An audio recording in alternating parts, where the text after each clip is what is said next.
നമസ്കാരം. ഇന്നത്തെ ബൈബിൾ ചിന്ത ശ്രദ്ധിച്ചു കേൾക്കുക. ഹൃദയത്തിലെഴുതിയ നിയമങ്ങൾ, സ്നേഹത്തിന്റെ പൂർത്തീകരണം. ഗലീലക്കടലിന്റെ ശാന്തമായ തിരമാലകൾ തീരത്തെ തഴുകിക്കൊണ്ടിരുന്ന ഒരു സായം സന്ധ്യ. അസ്തമയ സൂര്യന്റെ സ്വർണരശ്മികൾ മലഞ്ചെരുവുകളിൽ ഒരു പുതപ്പുപോലെ വിരിച്ചിരുന്നു. ആ കുന്നിൻപുറത്ത് അനേകം ആളുകൾക്ക് നടുവിൽ യേശു ഇരിക്കുകയായിരുന്നു. യേശുവിന്റെ രൂപം എല്ലാവരിലും സമാധാനവും ആദരവും ഉളവാക്കിയിരുന്നു. ഇടതൂർന്ന തവിട്ടുനിറത്തിലുള്ള തിരകളുള്ള മുടി തോളൊപ്പം വളർന്നു നിന്നിരുന്നു. ദയയും കരുണയും നിറഞ്ഞ അവിടത്തെ തേൻ നിറമുള്ള കണ്ണുകൾ ഓരോരുത്തരെയും ആഴത്തിൽ അറിയുന്നതുപോലെ തോന്നി. ലളിതമായ വെള്ളവസ്ത്രവും നീലനിറത്തിലുള്ള ഒരു അരക്കച്ചയും ധരിച്ച യേശു ശാന്തമായ സ്വരത്തിൽ സംസാരിക്കാൻ തുടങ്ങി. അവിടത്തെ ഓരോ വാക്കും കേൾക്കാൻ ജനക്കൂട്ടം ശ്വാസമടക്കി പിടിച്ചു നിന്നു. അക്കൂട്ടത്തിൽ നിയമജ്ഞരും തർക്കപ്രിയരായ പരീശന്മാരുമുണ്ടായിരുന്നു. അവരുടെ ഇടയിൽ നിന്ന് എലിയാസർ എന്ന ഒരു യുവാവ് മുന്നോട്ടു വന്നു. അവൻ മോശയുടെ നിയമങ്ങളിൽ അതിനിപുണനായിരുന്നു. എന്നിട്ടും അവന്റെ മനസ്സിൽ എന്തോ ഒരു ശൂന്യത ബാക്കി നിൽക്കുന്നതുപോലെ അവന് തോന്നിയിരുന്നു. അവൻ യേശുവിനോട് ചോദിച്ചു, "ഗുരുവേ, 10 കൽപ്പനകളിൽ ഏറ്റവും പ്രധാനപ്പെട്ട കൽപ്പന ഏതാണ്? ഞങ്ങളുടെ പിതാക്കന്മാർ പഠിപ്പിച്ച ഈ നിയമങ്ങൾ പാലിച്ച് ജീവിതം ധന്യമാക്കാൻ ഞാൻ ആഗ്രഹിക്കുന്നു." യേശു സ്നേഹപൂർവ്വം അവനെ നോക്കി മന്ദഹസിച്ചു. അവിടത്തെ മുഖത്ത് പ്രതിഫലിച്ച തേജസ് അവനെ അല്പം വിസ്മയിപ്പിച്ചു. യേശു പറഞ്ഞു, "എലിയാസർ, നീ നിയമങ്ങൾ പഠിച്ചിട്ടുണ്ടല്ലോ. അവ വെറും കല്ലിൽ കൊത്തിയ അക്ഷരങ്ങളല്ല, മറിച്ച് ദൈവത്തിനു മനുഷ്യരോടുള്ള സ്നേഹത്തിന്റെ വഴികളാണ്. നീ നിന്റെ ദൈവമായ കർത്താവിനെ പൂർണ്ണ ഹൃദയത്തോടും പൂർണ്ണ ആത്മാവോടും പൂർണ്ണ മനസ്സോടും കൂടി സ്നേഹിക്കണം. ഇതാണ് ഒന്നാമത്തെയും പ്രധാനപ്പെട്ടതുമായ കൽപ്പന. രണ്ടാമത്തേത് ഇതിനോട് തുല്യമാണ്. നിന്നെപ്പോലെ തന്നെ നിന്റെ അയൽക്കാരനെയും സ്നേഹിക്കണം. ഈ 2 കൽപ്പനകളിൽ മോശയുടെ സകല നിയമങ്ങളും അടങ്ങിയിരിക്കുന്നു."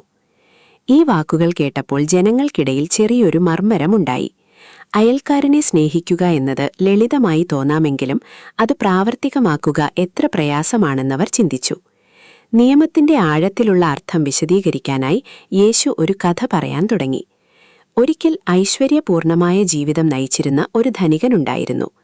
അവന്റെ നിലം ധാരാളം വിളവ് നൽകി. അവൻ തന്നെത്താൻ വിചാരിച്ചു, "ഇത്രയും വിളവുകൾ സൂക്ഷിക്കാൻ എനിക്ക് സ്ഥലമില്ലല്ലോ. ഞാൻ എന്തു ചെയ്യും? ഞാൻ എന്റെ കളപ്പുരകൾ പൊളിച്ച് കൂടുതൽ വലിയവ പണിയും.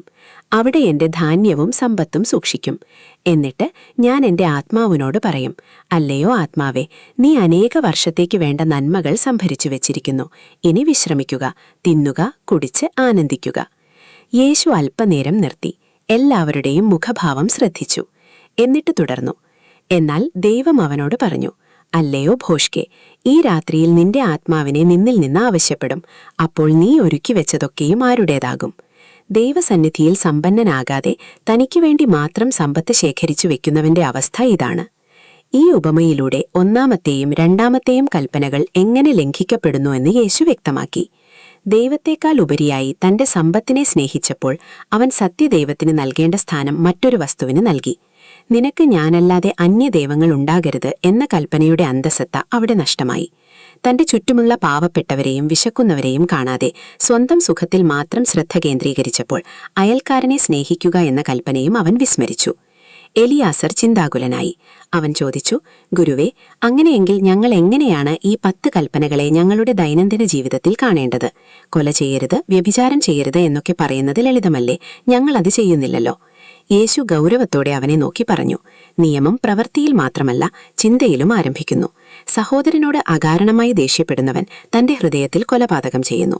ദുർമോഹത്തോടെ ഒരു സ്ത്രീയെ നോക്കുന്നവൻ ഹൃദയത്തിൽ വ്യഭിചാരം ചെയ്യുന്നു. കള്ളം പറയുന്നവൻ സത്യത്തിന്റെ ദൈവത്തെ നിഷേധിക്കുന്നു.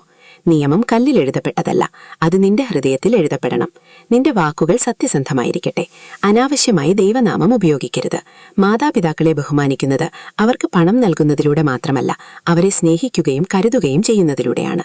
വിശ്രമദിനം ദൈവത്തായി വേർതിരിക്കുമ്പോൾ അത് നിന്റെ ആത്മാവിന്റെ നന്മയ്ക്കും മറ്റുള്ളവർക്ക് നന്മ ചെയ്യാനുമുള്ള അവസരമാക്കുക."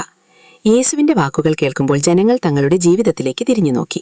പലപ്പോഴും നിയമങ്ങളുടെ ബാഹ്യരൂപം മാത്രം പാലിക്കുകയും ഉള്ളിൽ വെറുപ്പും അസൂയയും കൊണ്ടു നടക്കുകയും ചെയ്യുന്നവരായിരുന്നു അവർ. യേശു അവരോട് മറ്റൊരു കഥ കൂടി പറഞ്ഞു. രണ്ടുപേർ പ്രാർത്ഥിക്കാനായി ദൈവാലയത്തിൽ പോയി. ഒരാൾ പരീശനും മറ്റേയാൾ ഒരു നികുതി പിരിവുകാരനുമായിരുന്നു. പരീശൻ നിവർന്നു നിന്ന് ഇങ്ങനെ പ്രാർത്ഥിച്ചു: ദൈവമേ, ഞാൻ മറ്റു മനുഷ്യരെ പോലെയോ ഈ നികുതി പിരിവുകാരനെ കൊലയോ അല്ലാത്തതുകൊണ്ട് നിനക്ക് നന്ദി. ഞാൻ ആഴ്ചയിൽ 2 തവണ ഉപവസിക്കുന്നു. എന്റെ സകല വരുമാനത്തിലും 10 നൽകുന്നു. എന്നാൽ നികുതി പിരിവുകാരൻ ദൂരെ മാറി നിന്ന് സ്വർഗത്തേക്ക് നോക്കാൻ പോലും ധൈര്യമില്ലാതെ തന്റെ നെഞ്ചത്തടിച്ചുകൊണ്ട് പറഞ്ഞു: ദൈവമേ, പാപിയായ എന്നോട് കരുണ തോന്നണമേ. ഞാൻ നിങ്ങളോട് പറയുന്നു, ഈ രണ്ടാമത്തവൻ നീതിമാനായി തീർന്നു. കാരണം തന്നെത്താൻ ഉയർത്തുന്നവൻ താഴ്ത്തപ്പെടും, തന്നെത്താൻ താഴ്ത്തുന്നവൻ ഉയർത്തപ്പെടും. ഈ കഥ എലിയാസറിന്റെ കണ്ണു തുറപ്പിച്ചു. താൻ ഒരു നല്ല മനുഷ്യനാണെന്ന് അഹങ്കരിക്കുമ്പോൾ താൻ യഥാർത്ഥത്തിൽ ദൈവകൽപ്പനകളിൽ നിന്ന് അകലുകയാണെന്നവൻ തിരിച്ചറിഞ്ഞു. എളിമയില്ലാത്ത ഹൃദയത്തിൽ ദൈവത്തിന്റെ നിയമങ്ങൾക്ക് സ്ഥാനമില്ലെന്നവന് മനസ്സിലായി. 10 കൽപ്പനകൾ എന്നത് 10 വിലക്കുകളല്ല, മറിച്ച് മനുഷ്യൻ പൂർണ്ണനാകാൻ ആവശ്യമായ 10 പടവുകളാണെന്ന് യേശു വിശദീകരിച്ചു. അന്യന്റെ വസ്തുക്കൾ മോഹിക്കാത്തവൻ തന്റെ ജീവിതത്തിൽ സംതൃപ്തനാണ്. സത്യം മാത്രം പറയുന്നവന് ഭയമില്ല. ദൈവത്തെ സ്നേഹിക്കുന്നവൻ പ്രകൃതിയെയും മനുഷ്യരെയും സ്നേഹിക്കുന്നു. നേരം ഇരുട്ടി തുടങ്ങിയിരുന്നു. ആകാശത്ത് നക്ഷത്രങ്ങൾ തെളിഞ്ഞു വന്നു. ഗലീല കടലിലെ കാറ്റ് തണുപ്പുള്ളതായി മാറി. യേശു തന്റെ പ്രഭാഷണം അവസാനിപ്പിച്ചു. അവിടുന്ന് ജനങ്ങളെ അനുഗ്രഹിച്ചുകൊണ്ട് പറഞ്ഞു: നിങ്ങൾ ലോകത്തിന്റെ വെളിച്ചമാകുന്നു. നിയമങ്ങൾ പാലിക്കുന്നത് മറ്റുള്ളവർ നിങ്ങളെ പുകഴ്ത്താനല്ല, മറിച്ച് നിങ്ങളുടെ പ്രവൃത്തികൾ കണ്ട് സ്വർഗസ്ഥനായ പിതാവിനെ അവർ മഹത്വപ്പെടുത്താൻ വേണ്ടിയാണ്. സ്നേഹമില്ലാത്ത നിയമപാലനം ജീവനില്ലാത്ത ശരീരം പോലെയാണ്. അതിനാൽ സ്നേഹത്താൽ നിയമത്തെ പൂർത്തിയാക്കുവിൻ. ജനക്കൂട്ടം സാവധാനം പിരിഞ്ഞുപോയി. എലിയാസർ മാത്രം അവിടെ അല്പനേരം കൂടി നിന്നു. അവന്റെ ഹൃദയം ഇപ്പോൾ ഭാരമില്ലാത്തതായിരുന്നു.